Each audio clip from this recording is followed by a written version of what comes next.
এত জীবন দেওয়ার পরও আওয়ামী লীগ নির্বাচন করতে পারবে না, কেমন সম্ভব, কীভাবে সম্ভব? এত রক্তের পরেও একটা সেকুলার পলিটিক্স এখানে থাকবে না।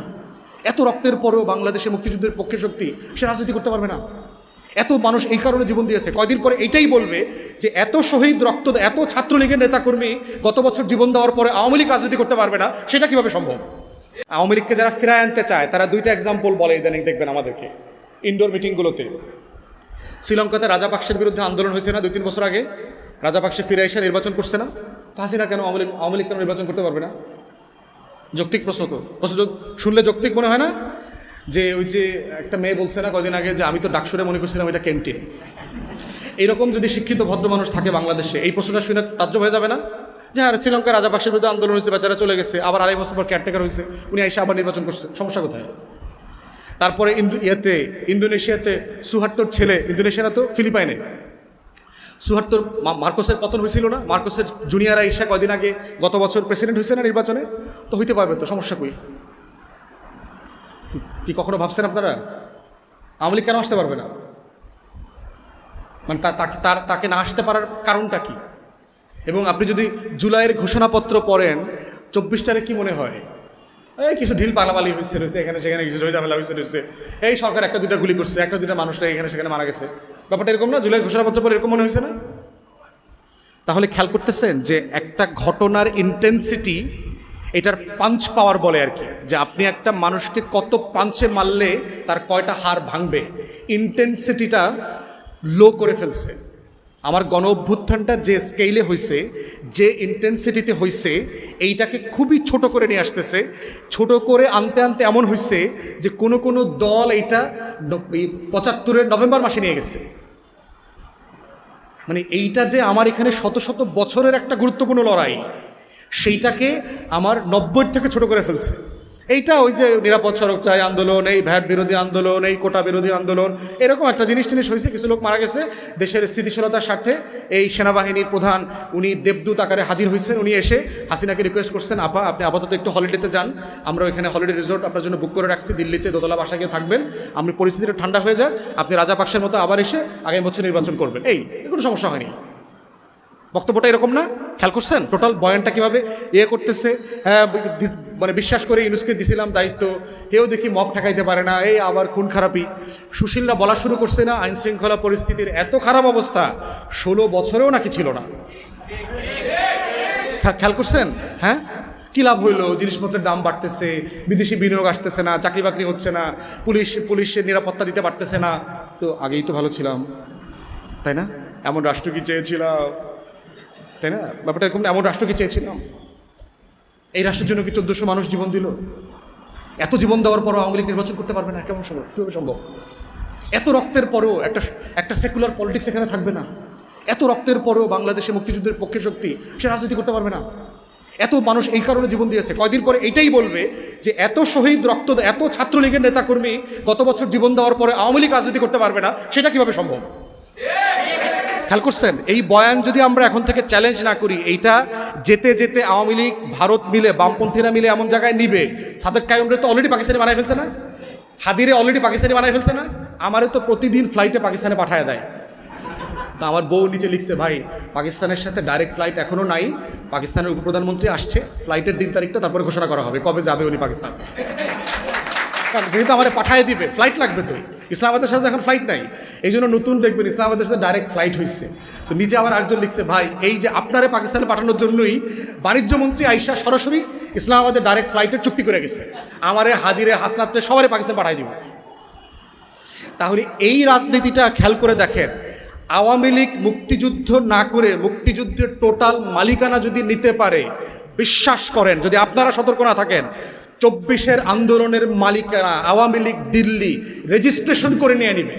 নিশ্চিত থাকেন যে আওয়ামী লীগের রাজনীতি করবার জন্য মুক্তিযুদ্ধের সপক্ষের 1400 মানুষ জীবন দিছে শুধু শেখ হাসিনাকে ফেরায় নিয়ে আসার জন্য। এই বিএনপি, জামাত, এই সেনাবাহিনী মিল্লা হেরে দেশ থেকে পাঠাই দিছে। ইতিমধ্যে দেখছেন না ছাত্রলীগের গুন্ডা পান্ডাও এই আহত নিহত শহীদের তালিকায় ঢুকে গেছে। হেলমেট বাহিনীর প্রচুর সদস্য ঢুকছে না? তো এটা কদিন পর তো প্রকাশ করবে। হ্যাঁ, ওই যে সাদেক কায়ুম ছাত্রলীগের অমুক কমিটিতে ছিল, ফরহাদ অমুক কমিটিতে ছিল, এরাই তো আন্দোলন করছে। 20 বছর পরে মানুষের মেমোরি ফেড হয়ে যাবে না গ্র্যাজুয়ালি? তখন এই প্রত্যেকটা শহীদ আন্দোলন ওসমান হাদির ব্যাপারে একটা চিঠি বাইর করবো যে ছাত্রলীগের ফর্ম পূরণ করছিল ওই বরিশাল কোনো এক জায়গায় ফর্ম পূরণ করে সবাই আমাদের সবার নামে দিয়ে দিবে, টিয়া প্রমাণ করে দেবে যে গণ অভ্যুত্থানটা হইছে আসলে কোটা বিরোধী ষড়যন্ত্রকারীদের বিরুদ্ধে মুক্তিযুদ্ধের সপক্ষ শক্তিকে ক্ষমতা রাখার জন্য, বাংলাদেশে মৌলবাদীর উত্থান ঠেকানোর জন্য, একটা সেকুলার লিবারাল ফোর্সকে ক্ষমতা রাখার জন্য, বাংলাদেশে অস্থিতিশীল মবের পলিটিক্স ঠেকানোর জন্য, একটা স্থিতিশীলতার রাজনীতির জন্য এই শেখ হাসিনার নেতৃত্বেই আন্দোলনটা হয়েছে। এইটাই বয়ান হিসেবে দাঁড় করাবে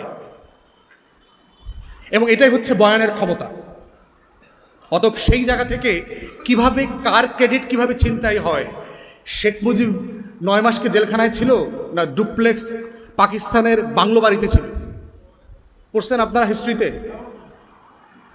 তার কুকের ইন্টারভিউ আসছে না, তারা যে রান্না করে খাওয়াইতো, পড়ছেন আপনারা, দেখছেন ইন্টারভিউতে? উর্দুতে আছে, ইংলিশে আছে, ইন্টারভিউগুলো পড়বেন। শেখ মুজিবকে যে রান্না করে খাওয়াইতো, কি ধরনের প্রিজনারের জন্য আলাদা কুক পর্যন্ত দেওয়া হয় যিনি বাঙালি খাবার রান্না করতে পারেন। ধরেন আমি সাটগাঁয়ে লোক, জেলে গেলাম, বাইরে কইলাম যে ভাই ডিভিশন দিবেন, লগে সাটগা থেকে ওই মেজবানি খাবার দাবার রান্না করতে পারে, এরকম একটা শেফ দিতে হইব, দিয়ে দিল। ব্যাপারটা কেমন হলো? আমি জেলে থাকলাম, ব্যাপারটা এরকম? হ্যাঁ, প্রতিদিন পত্রিকা আসতেছে, পত্রিকায় খবর পড়তেছে, জানে না কি হইতেছে আবার পত্রিকা পড়ার পরে।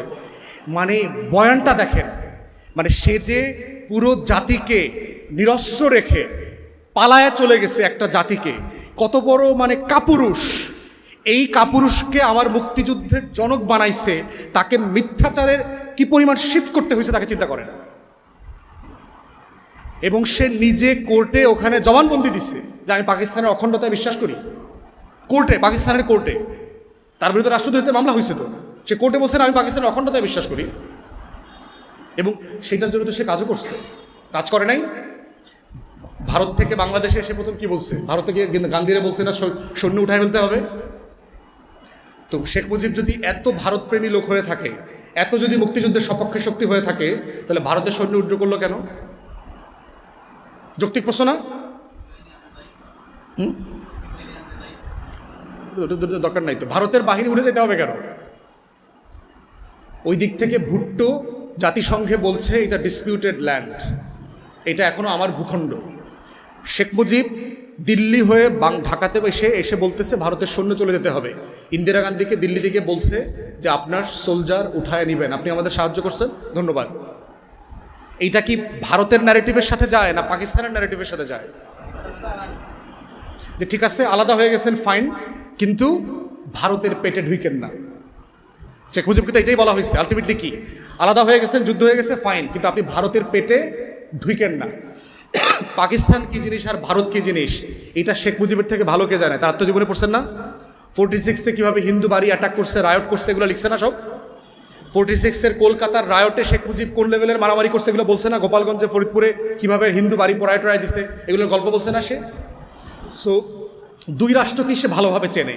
এখন এইটা বলার মধ্য দিয়ে কি আমাদের স্বাধীনতার আন্দোলন ছোট হয়? না, ছোট হয় না।